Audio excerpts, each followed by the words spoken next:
Cold War Berlin is a divided city of secrets. To gain crucial intelligence, governments are willing to greenlight what seem like impossible missions.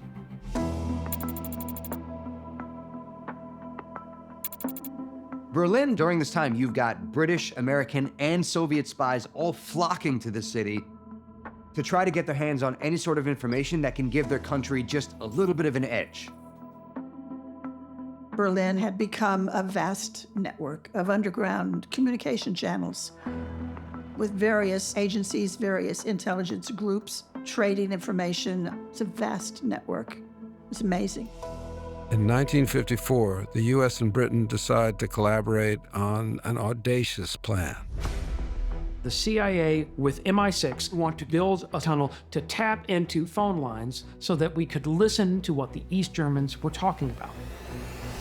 This is a high-risk operation. East and West are butting heads. The Soviets want the Americans out of Berlin. If they discover this tunnel, that'll be their excuse to kick them out. They need to build the tunnel without being detected, but to add to the challenge, the CIA and MI6 operatives are constantly being monitored by enemy watchtowers and armed guards. The area that they select to do this is just 1,500 feet away from East Berlin. But on the East Berlin side, where the phone lines are located, there are prying eyes and military patrols. So they're going to need a cover story if they're going to get away with it. So they come up with a plan to build a 2-story structure over where the tunnel will begin. It provides a cover for unloading equipment and then also removing the dirt that's going to be pulled out of the tunnel itself. And this 2-story structure will then be disguised as a facility associated with one of the airfields in the city. They had to spend 7 months laying the groundwork for this building. Once that was done, they began advancing the tunnel toward the East German side of the border. It took 3 teams working around the clock in shifts, back-breaking work. The tunnel operation is very dangerous. German patrols are going back and forth. In order to prevent the discovery of the tunnel, the Americans have a lookout that signals the people doing the tunnel to stop work when the German guards get too close. They move 3,000 tons of soil and then replace it with 125 tons of steel to reinforce the walls of the tunnel. 6 months later, that 1,400-foot tunnel is ready to go, and it's installed with these teleprinters that are attached to switchboards that record and print communication. It's a pretty remarkable achievement. This wiretap discovers some very interesting things about the establishment of the East German army and the training of that army. It also reveals controversies between the border police and the army. At the time, the CIA and MI6 believe this tunnel will provide a continuous flow of intelligence for years. But Mother Nature has other ideas. 11 months and 11 days after the completion of the tunnel, a freak rain event strikes the city of Berlin. And as a result of very heavy rainfall, the phone lines go out. A crew is sent to repair the phone lines. And what did they find? They found a tap on their lines. And that wouldn't take any time at all for them to figure out that it was the Allies underground listening to their intelligence operations. The following day, Soviets called a press conference revealing the tunnel to the world. They hope that the exposure will both embarrass the West and deter them from carrying out any future operations. After the Soviets hold their press conference to reveal the discovery of the tunnel, other Western nations are not downtrodden at the discovery. They're impressed by the technology. They're impressed that we were capable of something quite so bold. The West's clandestine mission is blown, but the operation remains one of the CIA's most celebrated successes of the 50s. While the CIA declassifies a report on the top-secret mission in 2007, it has never fully disclosed the intelligence gathered. The rest within the vaults remains top secret. In 1968, they decide to turn the Viet Cong's own weapons against them. It's the summer of 1968. and U.S. troops are fighting the communist Viet Cong near the Cambodian border.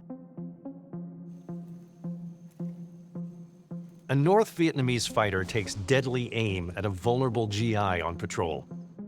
But when the communist soldier pulls the trigger, he signs his own death warrant. His Chinese-made AK-56 explodes on firing, killing him instantly. The GI got lucky, but this is not a one-off. The thing about these deadly misfires is that they weren't accidents at all. The extraordinary truth is that the exploding guns are the result of a secret U.S. military operation. Anybody who's ever fired a gun has the same nightmare that one day they're gonna pull the trigger and the round in the chamber is gonna blow up in their own face. And this nightmare is exactly what was playing through the mind of every VC combat member during Vietnam. It's not until 30 years later that a book by a Vietnam vet reveals the operation. Codenamed Eldest Son. The Vietnam Studies and Operations Group was charged with a mission to undermine the will to fight of the Viet Cong. The SOG identified that along the Ho Chi Minh Trail, there were several munitions cache areas where the Viet Cong would resupply ammunition, actual bullets and rounds for their guns. The recon teams were finding these caches of ammunition. So they come up with this brilliant idea, and that is, rather than trying to haul this ammo off or destroy it on site, why don't we just sabotage it? But importantly, not sabotage all of it, sabotage some of it. They'll make the communists afraid of their own guns by booby-trapping their bullets. But how would they pull this off?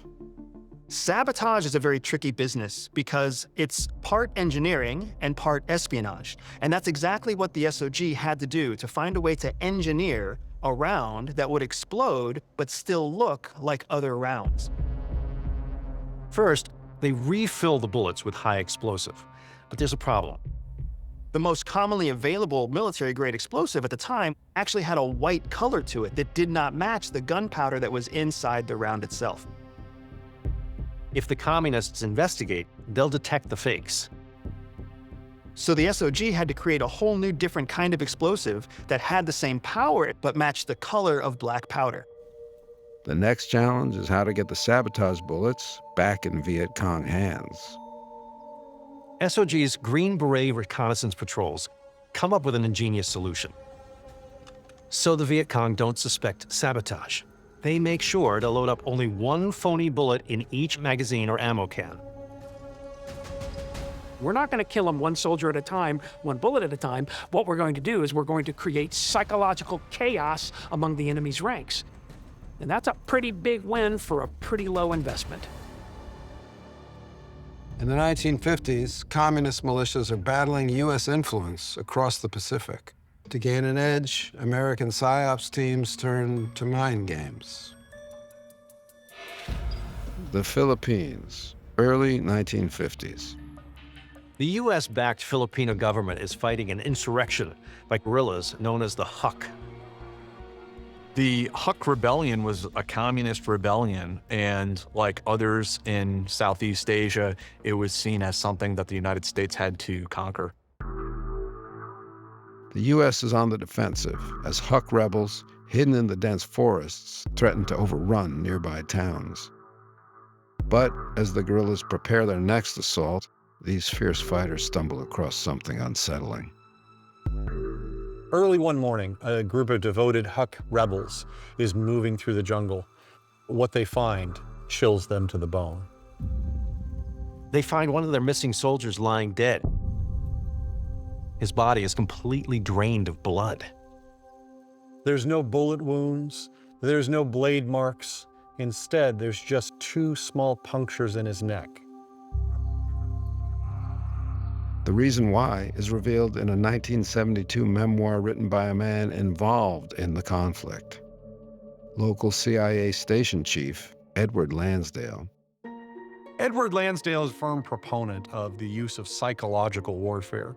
He really believes that if you can terrify your enemies, you make them a lot less effective on the battlefield. Lansdale knows of a local legend he can use to beat the Huck, using fear instead of firepower. Every culture has its scary monsters.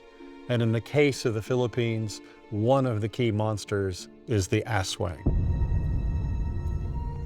An aswang is a shape-shifting, vampiric, blood-sucking demon.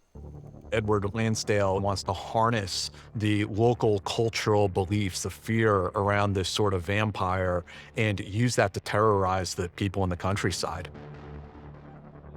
Lansdale gets a native Filipino psychological warfare team under his command to spread rumors among the locals in town.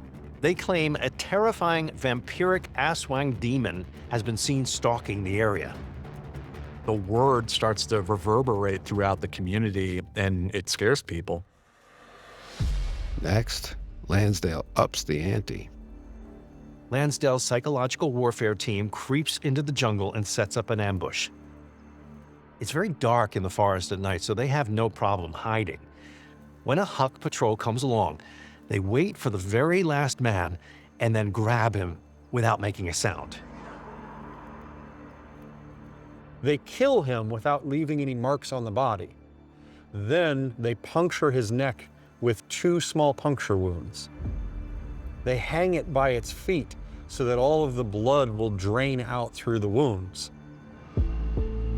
The body is then taken and left in a rebel-held area where they know it's going to be discovered.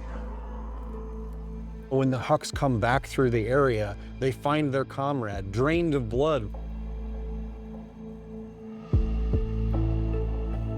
These Huck soldiers are terrified that their very worst nightmares might have come to life. They abandon their stronghold and they stop launching attacks in that region. In 1954, the Huck surrender to Philippine troops, and the rebellion is over. In no small part thanks to Lansdale's tactics. One reason governments use PSYOPs is because they work. In 1969, the U.S. tries a new kind of terrifying mind game against the Viet Cong. By the beginning of 1969, American forces are getting bogged down in Vietnam. The U.S. is going all out with saturation bombing and even chemical warfare, but it's just not working. If anything, the Viet Cong are winning the upper hand. There are some people that suggest that maybe the United States should try a different tactic. Then, something stirs in the forest. VC troops operating at night begin to hear anguished, disembodied voices echoing through the darkness. When you're patrolling in the jungle at night, your senses are limited. So you can only imagine how creepy it must have been to hear these sort of disembodied voices. The ghosts are all part of a campaign of psychological warfare against North Vietnamese troops. It's called Operation Wandering Soul. We are playing on North Vietnamese superstitions by claiming that the wandering souls of their unburied dead in the South are guiding our bombs. The average Viet Cong soldier is a teenager who's not particularly well educated. They're very superstitious, if you will. They believe that spirits can haunt the earth. If your body is left unburied, the presumption is that the soul can't move on, that it becomes a wandering soul. But where are these ghostly voices really coming from? No surprise, but the haunting voices, they're not ghosts. Instead, they're American tape recordings being blared out from massive speaker systems. PSYOPs teams put Vietnamese voices through an echo chamber. They process it and add horror show sound effects to up the ante. We don't know how effective Wandering Soul was against the enemy, but we do know it spooked our allies. There are specific orders issued to the Army that they are not to play this in earshot of their South Vietnamese allies, because it wasn't just affecting the target audience, the Viet Cong, but it was also affecting our allies and scaring the hell out of them too.